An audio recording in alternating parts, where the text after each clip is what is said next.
Закрой пасть, иди на место, сука. В глазах групп любимый хозяин паскуда. С холодом наедине в будке, на старой куртке коротает сутки, воспринимая в шутку все.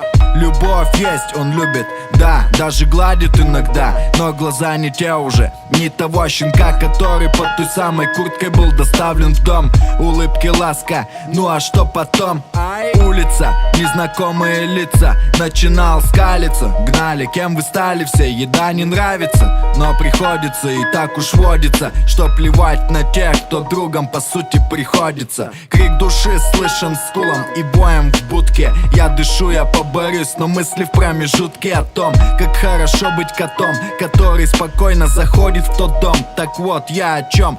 Если бы хотел бы, то давно бы перегрыз канат короткий, хозяйке в глотку вцепился бы так плотно, и потекла бы кровь, как реки Вавилона, за метлу и камни брошенные в мою сторону. А им все равно, что есть, что нет, что было и что не стало. Сорвался с ошейника и бежал, куда глядел, и не волновало совсем, что там, в том дворе, где вырос, где грубость и сырость, где палки и свист, стая дворовых приняла как своего. Появились чувства там, где все за одного, и ошейник не давит на гордость, свобода и вольность действий, где из-за лая нет никаких последствий.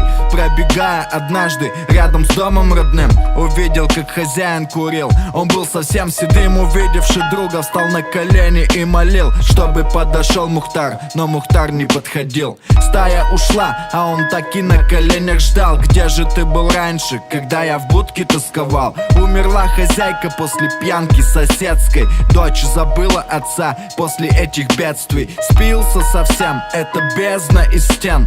Кем теперь стал? А вспомни, был кем до того. Мы всегда в ответе за тех приручили, кого, отвернув морду в сторону, кинулся к стае с концом.